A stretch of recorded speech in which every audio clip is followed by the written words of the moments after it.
What's up, you guys? If you're new to the channel, welcome. If you're a returning subscriber, I appreciate you very, very much, more than you can imagine. If you're new, if you don't want to miss insights that could potentially make you money in the crypto sphere, not investment advice, just my opinion, you'll want to hit the bell, subscribe, and hit that like button because it helps out the channel, and it's a nice way of saying thank you. Happy you're here. I'm going to get right into it. It's going to be one of the more hangout, casual videos that I've made, but what I want to talk about is sometimes, and I'm applying this sometimes to Justin Sun, and when he bought Bittorrent, BTT, what he was thinking, I don't think he knew what he was buying, and that's a good thing, and I'm going to tell you what I mean.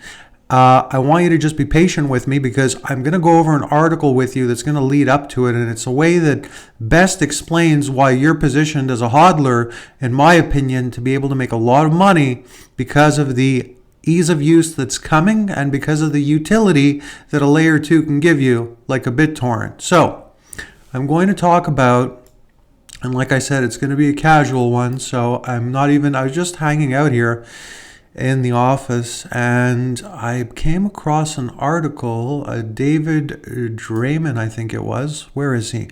David Draymond. Yeah.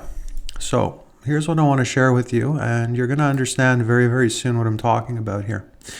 So, David Draymond, without streaming, there would no longer be a music industry. He claims it made piracy obsolete. The distributed frontman recently argued how streaming in general serves as a positive force in the music industry. It's true, nobody knew, nobody had a clue. And this is going to tie into BitTorrent because of the file swapping, and I'm going to get to it. You just got to be patient. I promise you it's going to be worth it. If it isn't worth it, and if you don't see the value in the logic, then you can just take back your like and unsubscribe and unhit the bell. So, more than 2 weeks after Neil Young announced that he was leaving Spotify, of course because of Joe Rogan. By the way, Joe Rogan, great channel. He was leaving Spotify, the streaming service. Its policies and practices remain a hotly debated subject in mainstream media. In the days following Young's departure, a number of other prominent musicians decided to emulate Young's example, while others have been using the momentum to reintroduce, and move myself up here, back up rather, reintroduce the issue of streaming royalties to the public discourse. On the other hand, Disturbed frontman David Draymond has been among those who stood in defense of Spotify when the issue of Neil Young's departure and its circumstances first rose to light, and recently Draymond took to Twitter once again this time and expressed his stance on the streaming services in general. We're going to cover some crypto news also, by the way, so stay with me. Now, when all this transpired, when all this took place, nobody knew, and this is how it ties into what I'm talking about, Justin Sun and BitTorrent. Nobody knew that streaming and that file sharing was going to lead to helping to fight piracy, so that the music industry didn't continue to get vaporized, and so that it didn't keep cascading into the whole entertainment industry, movies included. Nobody had that clue. As a matter of fact, it was more like a one-size-fits-all mentality, right? So peer-to-peer was bad, file sharing was bad.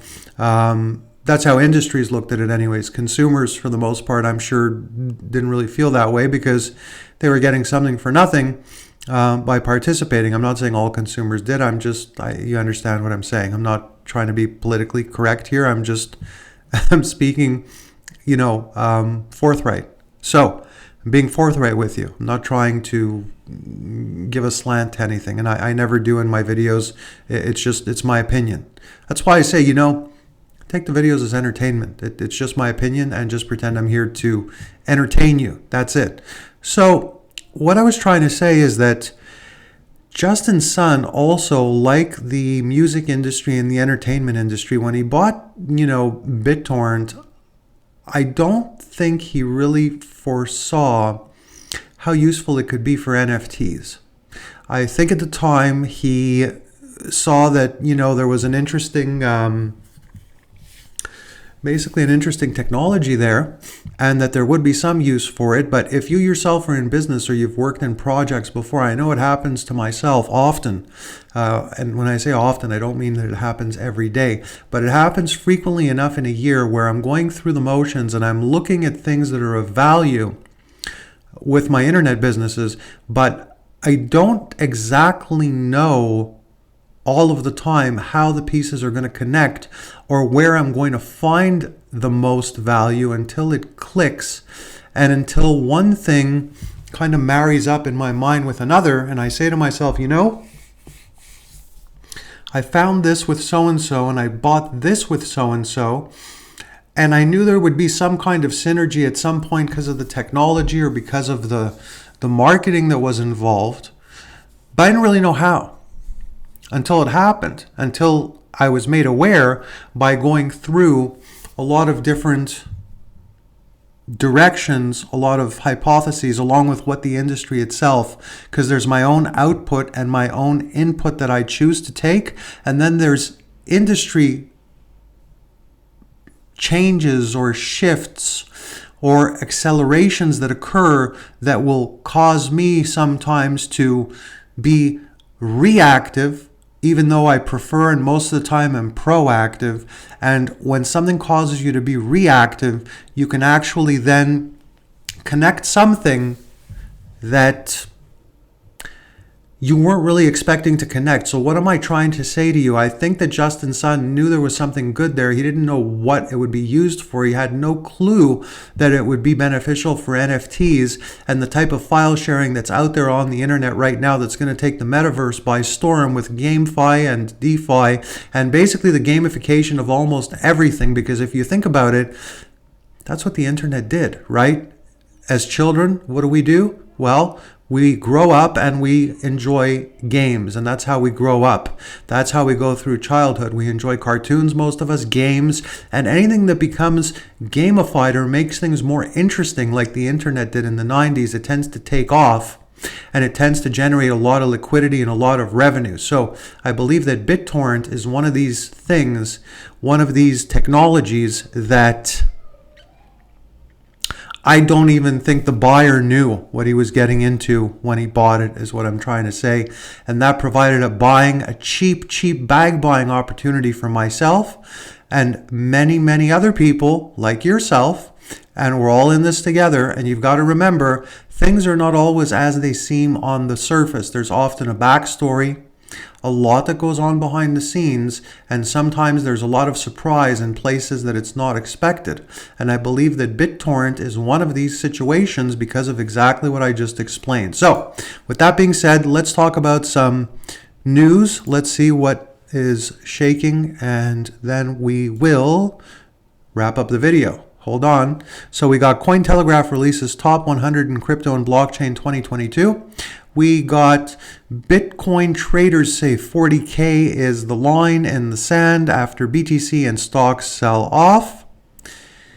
In my opinion, not investment advice. I got to keep saying it over and over and over again. I think that we're going to see 100K Bitcoin by the end of the first quarter of this year. And I don't really think that, because it's such a crazy industry, it's not even far-fetched that we could see a wild swing to 25K before that happens. I think there's going to be a major short squeeze with Bitcoin, and I've been saying this for a few months now. So that's really why I think it's going to explode in the first quarter. I don't think it's going to stay at 100K, but I think it's going to get there pretty darn close because of a massive short squeeze. Binance stopped all activities focused on Israel. Crypto is like a venereal disease and should be banned. Charlie Munger is absolutely he's just so colorfully cuckoo sometimes. I think it enrages him. I think that, he really does see crypto as a scam. And yes, I think also he's a tainted jury because of what he's done his whole life and what, securities and investments have meant. But listen, he's definitely entertaining. Avalanche growth sparks third-party cross-chain bridges. I wonder what him and Warren Buffett have been talking about with what Buffett did the other day. We got Biden expected to issue executive order on crypto and CBDCs next week. And we got Circle's valuation doubles. As usual, thanks for being here. Hit the bell if you haven't and subscribe. Hope this finds you healthy, happy, and I will see you on the next video.